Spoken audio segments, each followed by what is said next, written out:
pasaba por la mente de la doctora Melina Rodríguez al poner esta clase, pero Sangüesa también la ponía, me acuerdo las veces pasadas. Yo les dije que la esclerosis sistémica es rara, esta cuestión es más rara todavía, ¿ya? Pero es como para que tengan algún conocimiento. Al final, el músculo cerebral hay que entrenarlo y meterle información para que después en algún minuto, cuando se coloquen el chip de Elon Musk, el Neuralink en la cabeza, tengan toda esta información disponible en la mente, ¿ya? Bueno, la enfermedad mixta del tejido conectivo, como dice su nombre, es como una cosa rara, como un perro verde, ¿ya? Nadie sabe todavía bien de qué se trata, como que sabemos cosas nomás de ella, ¿ya? Sabemos a lo que no se parece, le encontramos un parecido a algunas otras cosas. Es bien rara, así que ahí vamos a ir un poco desenrollando esta enfermedad, ¿ya? Bueno, la enfermedad mixta del tejido conectivo es una enfermedad autoinmune rara, como ya les dije. Ya tiene una incidencia de 2 por 100.000 al año. Y también le gustan más las mujeres, ¿eh? Siempre tiene predilección femenina por lo mismo, el estrógeno, ¿ya? Pero se fijan claramente, si alguien me dice, oiga, tengo un hombre que tengo sospecha de enfermedad mixta del tejido conectivo, yo me voy a tocar la barba, pues. Yo la voy a echar a remojar la barba, ¿ya? A ver, espérenme un segundito, que voy a llamar aquí, me están llamando urgente. Un segundito. Adolfo. Escucho, ¿tienes un segundo? Tengo un segundo, dime. Ya. Oye, el Oscar, el Pato lo quiere más o menos 3-4. Venimos peleando con el Lirio hace rato. ¿Con quién preferirías que me dejara cerrado? ¿Al Oscar? ¿Y qué pero lo va a entrar a cerrar el abdomen abierto? El defecto de pared. ¿Ya? ¿Y cómo está de Lilio? Venía bien, como se tenía residuos de 60, de 50, no se supone que no movió mucho más allá de lo que hizo en la pared. ¿Pero está con mucho delirium? Entonces, ¿qué tía pinízalo nomás, pues? Y pues, sí, dexmedetomidina si es que está demasiado alterado, una infusión. ¿Ya? Vale, gracias, chao. Perdón. Entonces, raro, predilección por las mujeres, y se caracteriza, y esto es la clave, aquí está la clave, ¿ya? Se caracteriza por títulos altos de un anticuerpo en específico que también está en el perfil ENA, ¿ya? Que se llama anticuerpo U1-SNRP, o más conocido como anti-RNP, ¿ya? Esa es una de las principales características para poder entender esta rareza, ¿ya? Si está presente ese anticuerpo y tiene unas características manifestaciones clínicas que vamos a ver más adelante, entonces inmediatamente uno para la antena y piensa que puede ser, ¿ya? ¿Y qué características clínicas de otras enfermedades del tejido conectivo, como por ejemplo lupus, esclerosis sistémica o esclerodermia, en el lenguaje antiguo, miopatía inflamatoria y artritis, ¿ya? Si se fijan, manifestaciones de cualquiera de esas enfermedades, pero en presencia de ese anticuerpo que es el anti-RNP. Eso es enfermedad mixta del tejido conectivo. Ningún otro escenario tiene enfermedad mixta del tejido conectivo si no está ese anticuerpo identificado, ¿ya? Y no siempre es benigna, porque durante un periodo de tiempo, la parte reumatológica creyó de que era una enfermedad benigna, que no pasaba nada, que uno la seguía nomás, pero no, puede evolucionar a formas graves, y también aquí está el fantasma de la hipertensión pulmonar y de la afección en el pulmón, que es la neumonitis o la neumonía intersticial, que es la enfermedad pulmonar idiopática difusa. Siempre está ese fantasma acá.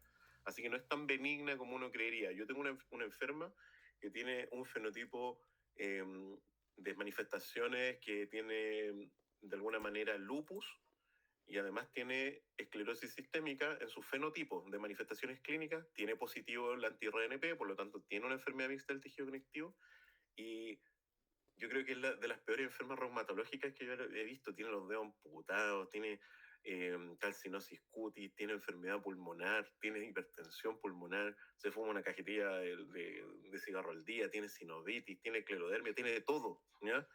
Está hecha papa y tiene 32 años. Entonces, lo que le intento decir que es una enfermedad que puede evolucionar a formas graves. No es una enfermedad benigna como todavía algunos reumatólogos viejos creen, ¿ya?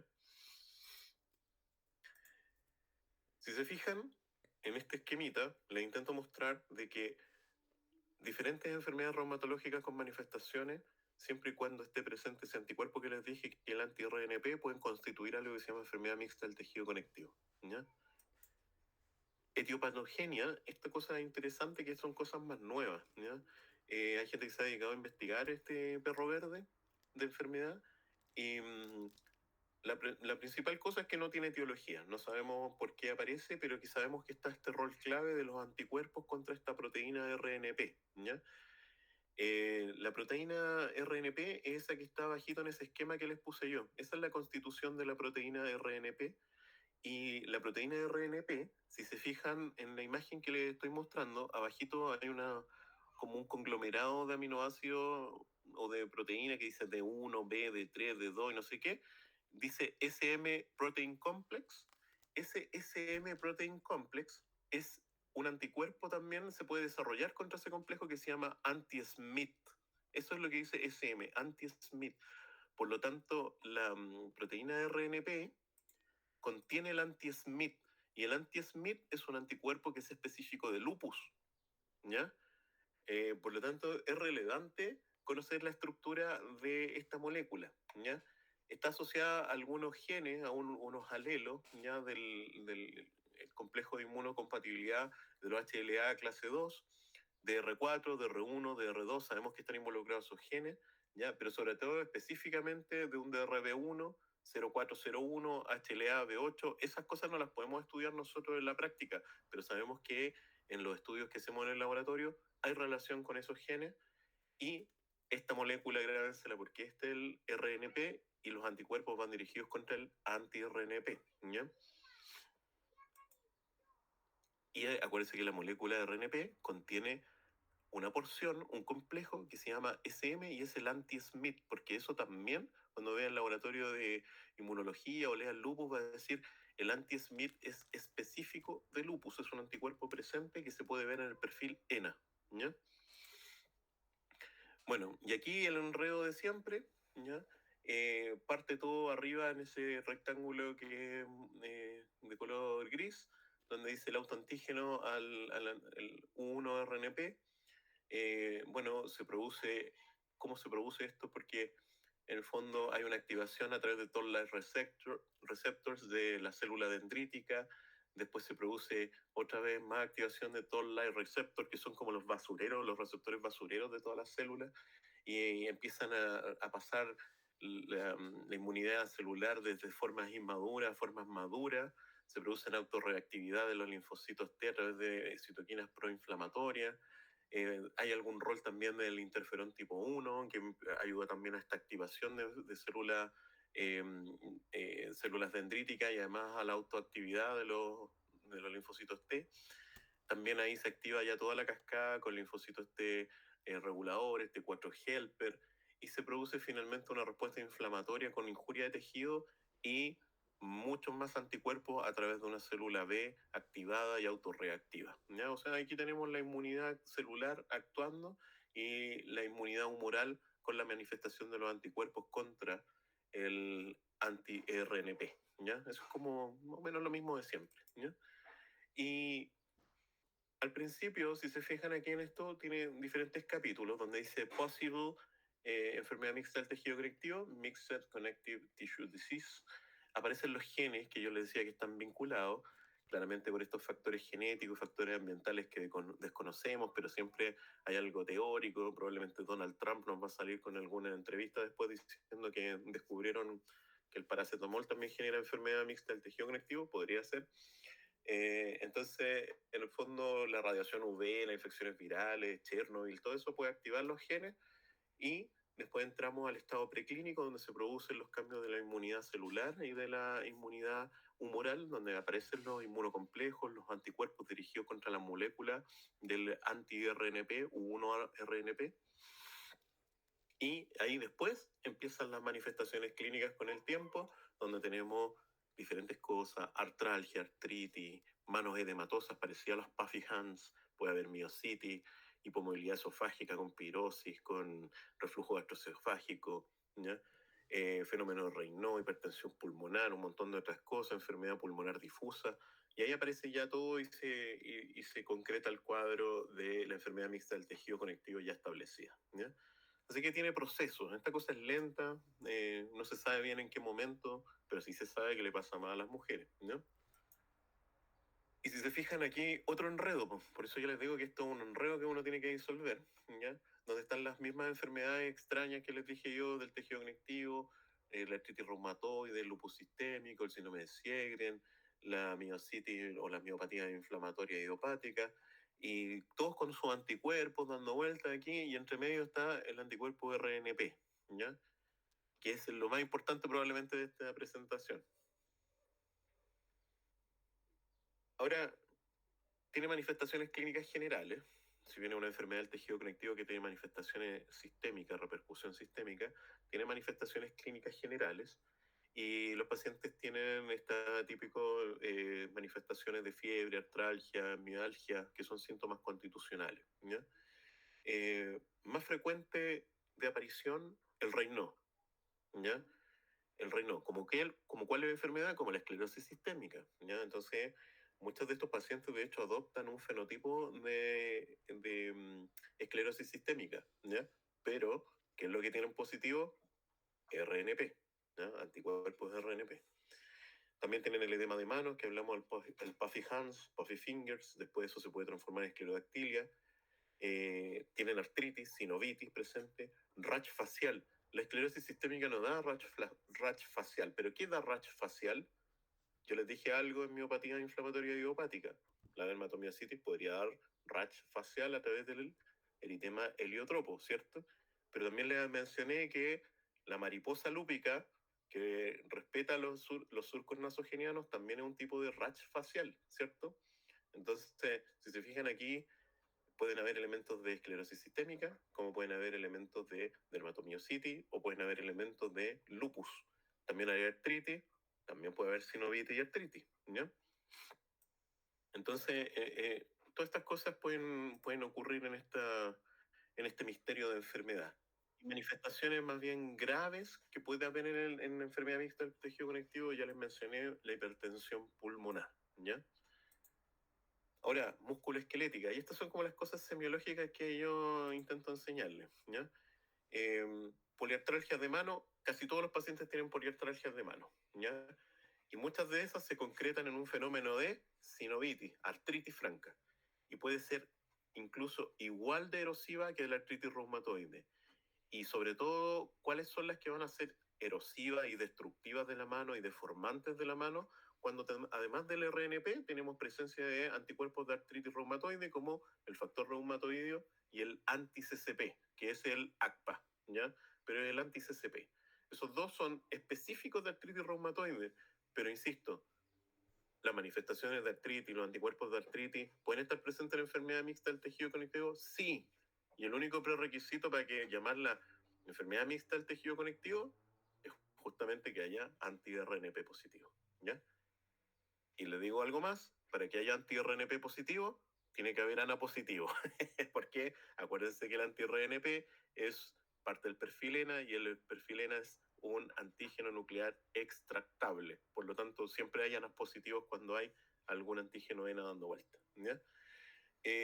Mialgias frecuentes también puede haber una sobreposición o manifestaciones de polimiositis y dermatomiositis incluso en un tercio de pacientes, ¿ya?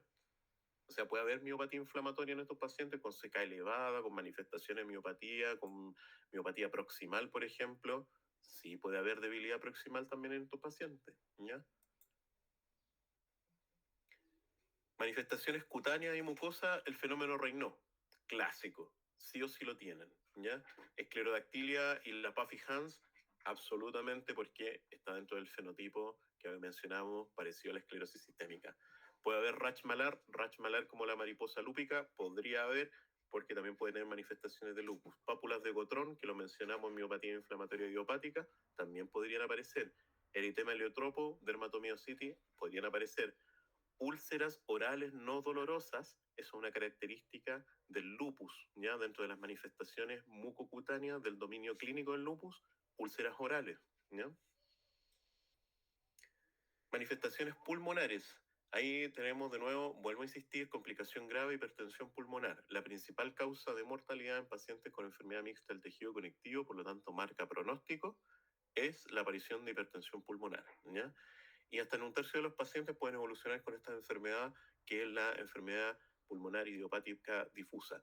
¿Ya? Es un tema siempre para nosotros investigar el pulmón. Existe el pulmón reumatológico. ¿Ya? Y también puede aparecer derrame pleural. ¿Ya? El derrame pleural podría estar en la esclerosis sistémica, sí, manifestación rara, pero también es una manifestación de la artritis reumatoide, es una manifestación extrapulmonar de artritis reumatoide seropositiva. ¿Ya? Hacen derrame pleural, por si acaso para que lo tengan presente. Aquí estamos mezclando toda la reumatología en la enfermedad mixta del tejido conectivo, así que esta clase puede ser que queden medio colgado en algunas cosas, pero ahí me van a entender de por qué no puedo darle en el fondo 3 o 4 clases a la doctora Melina Rodríguez de esta cuestión porque les va a quedar frito el cerebro. ¿Ya? Manifestaciones cardíacas.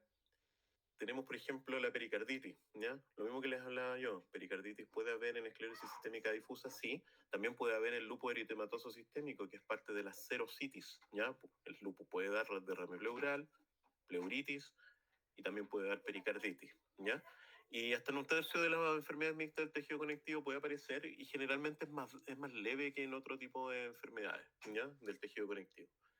La miocarditis también puede estar presente. También hablamos de los trastornos de electroconducción delante, porque el tejido electroconductor del corazón también se ve afectado por enfermedades inflamatorias de origen autoinmune y afecciones valvulares, ¿ya? Como la enfermedad del tejido conectivo, ustedes se imaginarán que las válvulas en general también se ven afectadas. Puede haber un daño irreversible de la válvula, ¿ya? Lo más común que no es que se dañen los velos de la válvula en particular, pero sí se empiezan a dañar los anillos que sostienen a los velos valvulares y generan insuficiencias valvulares, ¿ya? Y acá también otra rareza, y les puse ahí un corte histológico, claramente una persona que se murió, no sé si por esto, pero probablemente sí, y es la endocarditis de Lippmann-Sachs, que aparece en todos los libros de medicina interna y como que nadie le dice, interesante, le ponemos un 7 al interno que sabe que existe la Lippmann-Sachs, ¿ya? Y es un tipo de endocarditis no infecciosa, de hecho es la única endocarditis no infecciosa, se llaman endocarditis maránticas, ¿ya? Y si se fijan ahí, en el tejido de ese histopatología, de ese corazón que ya de una persona que se murió, existen esas cositas amarillas que parecen grasitas, pero en realidad son acúmulos de inmunocomplejo de origen probablemente de una enfermedad del tejido conectivo que se van acumulando, se van pegando ahí, dañan la válvula y se llama endocarditis verrucosa también, porque es una verruga que le sale ahí al tejido cardíaco. ¿Ya? Endocarditis Lippmann-Sachs se llama endocarditis marántica, ¿ya? No de origen infeccioso, sino de inmunocomplejo, ¿ya? También hay manifestaciones gastrointestinales, tal cual les mencioné en esclerosis sistémica. Acuérdense que muchas de estas enfermedades de enfermedad mixta del tejido conectivo tienen fenotipo de esclerosis sistémica, ¿ya?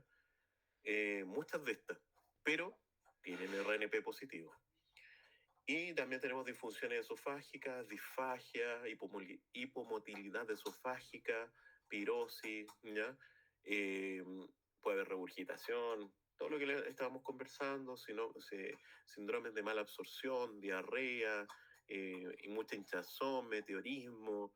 También puede haber síndrome de mala absorción asociado a sobrecrecimiento bacteriano, cambios del hábito defecatorio, etcétera. Y ahí aparecen dos patologías que nosotros no vemos directamente porque lo ve gastroenterología, pero que también se solapan con fenómenos de enfermedades reumatológicas como el lupus, como la enfermedad mixta del tejido conectivo, como la esclerosis sistémica, y son la cirrosis biliar primaria y la hepatitis inmune, ¿ya? En lo que les estoy contando hay fenómenos en otros órganos que los ven otros subespecialistas, pero que están en relación con actividad autoinmunidad también, ¿ya? Y en eso la CBP y la HAI, que son la hepatitis autoinmune y la cirrosis biliar primaria, ¿ya? Manifestaciones renales y hematológicas muy pocas, ¿ya? Es poco frecuente ver manifestaciones renales en enfermedad mixta del tejido conectivo, a diferencia del lupus, ¿ya? En el lupus, en general, una buena cantidad de los pacientes podría desarrollar algún grado de nefropatía lúpica en el curso evolutivo de su enfermedad. Entonces, el lupus, por ejemplo, acá, si bien aporta otras manifestaciones, no aporta lo renal, ¿ya? La esclerosis sistémica en ese caso tiene muchas menos manifestaciones renales, pero acuérdense que si le dan mucho corticoide le van a generar una crisis renal esclerodérmica, ¿ya? Pero no en el caso de la enfermedad mixta del tejido conectivo. Aquí hay menos manifestaciones renales, pero puede aparecer algo que se llama la glomerulonefritis membranosa, ¿ya? Que es bien rara de ver y que puede debutar con, por ejemplo, un síndrome nefrótico, ¿ya? Y hematológico también pueden haber diferentes citopenias, también es menos frecuente, pero podría haber leucopenia. En el lupus siempre hay leucopenia generalmente cuando hay manifestaciones hematológicas y a costa de los linfocitos se produce una linfopenia, ¿ya? Anemia, la mayoría de las enfermedades reumatológicas cuando están activas pueden provocar anemia, generalmente una anemia normo-normo, la artritis reumatoide, el lupus también puede provocar anemia, y si bien normo-normo, como anemia de enfermedad crónica por inflamación sostenida sistémica, también podría generar anemia por un proceso hemolítico, es el caso del lupus. Generalmente encontramos otros eventos como LDH alta, CUMS directo positivo, ¿ya? Aptoglobina, etcétera. Y trombocitopenia generalmente también puede haber en enfermedad mixta del tejido conectivo, y la trombocitopenia es una característica del lupus, ¿ya? La artritis reumatoide cuando está descompensada produce trombocitosis, y el lupus cuando está descompensado y tiene manifestaciones hematológicas provoca trombocitopenia, por si acaso. Otro dato, ¿ya? Por eso les digo, estamos abordando toda la reumatología en eh, no sé, una bestia de miles de cabezas, en general, una hidra, la, la enfermedad mixta del tejido conectivo, ¿ya? Puede tener manifestaciones neurológicas, también podría tener, pero la más frecuente que se ve en estos pacientes es la neuropatía del trigémino, ¿ya? Esa es la más característica. También puede haber cefalea, neuropatías periféricas, meningitis aséptica, ¿ya? Que son, hay otras enfermedades como el lupus, puede dar enfermedades como meningitis aséptica, eh, puede dar muchas manifestaciones neurológicas, neuropatía periférica y hartas enfermedades como por ejemplo la artritis reumatoide, que puede dar mononeuritis, por ejemplo, ¿ya? Entonces, también, como puede tener manifestaciones de cualquiera de esas enfermedades del tejido conectivo, hay que imaginarse que si tengo un anti-RNP positivo y tengo manifestaciones clínicas, podría haber esto también, ¿ya? Se les pregunta dirigidamente a los pacientes, por si acaso, ¿ya? ¿Cómo se hace el diagnóstico? Bueno, hay hartas fórmulas que se han desarrollado en el tiempo para este tipo de enfermedades, pero los que más se usan es esta clasificación de Alarcón y Segovia, ¿ya? Es como la que más, sobre todo en la escuela europea, en el EULAR, ¿ya? El Alarcón de Segovia es un anti-RNP que es positivo fuerte, y más algunos criterios clínicos que, si se fijan ahí, son cosas que ya hemos mencionado antes, ¿ya? El edema de manos, que es el Puffy-Hans, la aparición de sinovitis, la miositis o la miopatía inflamatoria por laboratorio con CK elevada, LDH, pueden haber anticuerpos presentes de miopatía inflamatoria, o la biopsia del tejido, fenómeno de Raynaud, ¿ya? Y la acroesclerosis, que eso es la esclerodermia, ¿ya? Son todas manifestaciones que están dentro de este Alarcón y Segovia. También hay criterios de los japoneses, que es el Kazukawa, también hay de Sharp y Kahn, que son más de la escuela que son norteamericanas, ¿ya? Pero en el fondo acuérdense que es lo mismo. RNP, anticuerpo anti-RNP reconocido, positivo fuerte, generalmente dice en el perfil ENA, positivo fuerte, y manifestaciones clínicas de cualquiera de las otras enfermedades del tejido conectivo que hemos analizado, ¿ya? El pronóstico no es benigno, ¿ya? Algunos creen que no pasa nada, pero no es benigno, hay complicaciones graves, hipertensión pulmonar. Esto que eventos cardiovasculares, creo que es bien relevante que ustedes lo sepan, que muchas de las enfermedades que nosotros vemos en reumatología se comportan como, ya el hecho de tener esta enfermedad, como una suerte de inflamación sistémica leve pero persistente que lleva a fenómenos que se llama aterogénesis acelerada. ¿Ya? Por lo tanto, todas nuestras enfermedades reumatológicas de alguna manera se transforman en un factor independiente de riesgo cardiovascular, muy reconocido sobre todo en la artritis reumatoide, ¿ya? Entonces, por lo tanto, pueden haber eventos cardiovasculares mayores, infarto, accidente cerebrovascular, ¿ya? Enfermedad oclusiva periférica arterial, todas estas cosas pueden estar presentes, ¿ya? Y los pacientes de estas enfermedades reumatológicas de largo aliento, si es que no se mueren por una causa reumatológica, se terminan complicando con eventos cardiovasculares, por si acaso, incluso estando bien tratados y con su enfermedad bien controlada, ¿ya? Y también infecciones, ¿ya? Los pacientes también se infectan bastante, sobre todo porque tenemos que usar diferentes estrategias de inmunosupresión para detener las manifestaciones. En el tiempo, porque al principio puede ser bien difícil diagnosticar cuál es el fenotipo que va a adquirir esta enfermedad, si es que en algún momento lo adquiere. Pero algunos pacientes pueden evolucionar a un LES clásico, a un lupus eritematoso sistémico, otros pueden evolucionar más a una esclerosis sistémica, ¿ya? Y factores de mal pronóstico que se han identificado, sobre todo desde el punto de vista laboratorio, son los anticuerpos anticardiolipinas, que es uno de los tres que solicitamos para poder hacer el diagnóstico de síndrome antifosfolípido, y la presencia de un anticuerpo que es específico del lupus, que se llama anti-DNA de doble cadena, y que lo identificamos a través de algo que se llama inmunofluorescencia indirecta. Si están presentes eso, habla de un mal pronóstico de la enfermedad mixta del tejido conectivo, ¿ya? ¿Y por qué esos anticuerpos en particular? Porque lo más probable es que la enfermedad mixta del tejido conectivo, cuando están esos anticuerpos presentes, se esté diferenciando en el lupus eritematoso sistémico, ¿ya? Y en general eso le va a dar un pronóstico más oscuro, ¿ya? ¿Cómo lo tratamos? Difícil, porque no sabes qué tratar realmente, porque no conocemos bien la etiología, porque tiene manifestaciones múltiples, ¿ya? Pero los corticoides, que es una estrategia que ataca diferentes vías, por decirlo de alguna manera, del sistema inmunológico, es una muy buena estrategia.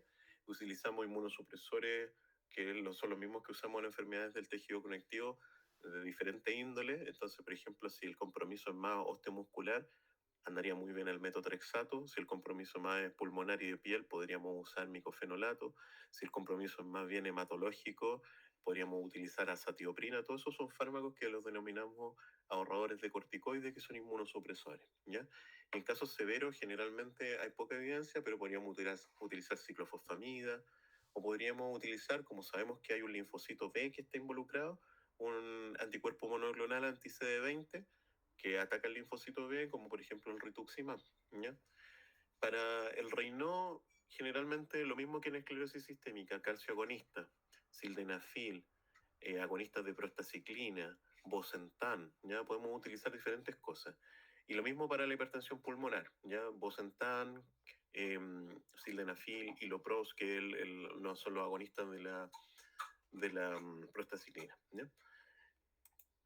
Puntos clave de esta enfermedad rarísima, ¿ya? Acuérdense, hay un solapamiento autoinmune, manifestaciones de todas esas diferentes enfermedades que observamos, que son enfermedades del tejido conectivo, pero con presencia de anticuerpos anti-1-RNP o anti-RNP, positivo fuerte en el perfil ENA, ¿ya? La clínica, generalmente manifestaciones, como vimos en criterios de Alarcón y Segovia, Raynaud, artritis, Puffy-Hans, más adelante esclerodactilia, sinovitis. Generalmente, cuando encontramos hipertensión pulmonar es porque la enfermedad tiene mal pronóstico y un signo de gravedad. Los criterios ya los conversamos de Alarcón y Segovia, pero habían otros japoneses, de Inglaterra, la CR, etc. Pronóstico, siempre en esta enfermedad en particular, la parte pulmonar va a dar el pronóstico, ¿ya? Y también acuérdense que están estos anticuerpos asociados, que muy probablemente tienen que ver con la diferenciación hacia un lupus del fenotipo, donde están los anticardiolipinas y el anti-DNA de doble cadena positivo, ¿ya? Entonces, eso le va a entregar pronóstico a la enfermedad, mal pronóstico, pulmón, a esos anticuerpos. Y el tratamiento personalizado, individualizado, vamos viendo cuáles son las manifestaciones que predominan, y ahí va el arte de la reumatología y de la medicina, y le vamos dando tratamiento a ese tipo de cosas con las herramientas que ya conocemos, ¿ya? Y vamos evaluando la severidad y sobre todo las manifestaciones sistémicas, porque esas son las que ponen en riesgo la vida, ¿ya? Principalmente la enfermedad pulmonar en este caso, ¿ya? Y eso sería todo. Esa imagen es de Rick y Morty, de un capítulo bien interesante que abordan ahí, se transforman en unos monstruos de Cronenberg, de David Cronenberg, que es un director de cine bien famoso y bien bizarro, ¿ya? Y la enfermedad mixta del tejido conectivo probablemente es como un monstruo como ese que está ahí de Cronenberg, bien rara, ¿ya? Eso, preguntas. Profe, yo ¿No? tenía una consulta. ¿Mm? Lo que pasa es que en la clase anterior usted dijo que un ANA negativo no descartaba que fuese un reino secundario, pero la mayoría Ujú. de las que hemos visto en las clases, todos tienen ANAs positivos. y La mayoría. Sí, Ujú. es decir, que entonces, por ejemplo, estaba buscando y había un lupus que podía salir negativo. Y en esta semana un doctor me dijo que los ANAS positivos no siempre realmente eran ANAS positivos, que era interpretarlos, entonces como que me confundí. Sí, no, por eso que es importante que tengan un laboratorio de inmunología. O sea, la cantidad de lupus ANA negativo que existen son muy raros, son muy poquitos, ¿ya? Pero ojo que de repente, por eso les quiero decir, en enfermedad como la esclerosis sistémica difusa, el fenómeno de Raynaud, que es un fenómeno vasomotor, puede preceder la aparición de la autoinmunidad. A eso es lo que quiero decirle, ¿ya? Por eso es que de repente la manifestación clínica, uno le toma exámenes y tiene un ANA negativo, pero tiene Raynaud, pues, ¿te fijas? Pero si después tú, en la evolutividad de la enfermedad, empiezan a aparecer más manifestaciones, vuelves a repetir el laboratorio de inmunidad 1 año, 2 años después, vas a encontrar los ANA positivos, ¿ya? Porque la manifestación clínica puede preceder la aparición de autoanticuerpos. Y así también pasa muy frecuentemente que de repente, por razones misteriosas, le toman el reumatograma en el consultorio, le toma el reumatograma el señor de la consulta particular y aparece un ANA positivo o un anticuerpo positivo de cualquier índole, pero sin manifestaciones clínicas, pues, ¿ya? Eso también puede ocurrir. Y la verdad que desde ese punto de vista, yo lo único que les puedo decir es que reumatología no trata anticuerpos, trata a los pacientes y sus manifestaciones clínicas de enfermedad. Por eso les estaba diciendo ese tema de que puedo descartar si... No se puede descartar. Usted lo que tiene es una manifestación clínica y la enfermedad reumatológica y su autoinmunidad puede aparecer de manera tardía. ¿Ya? No sé si me doy a entender con lo que le explico. Sí, profe, gracias. Eso. ¿Algo más? ¿Pregunta? Del monstruo de Cronenberg. Enfermedad mixta del tejido conectivo. Tiene hartos elementos de diferentes enfermedades que se supone que tenemos que ver en el tercer año. Por eso que de repente es media pesada la clase.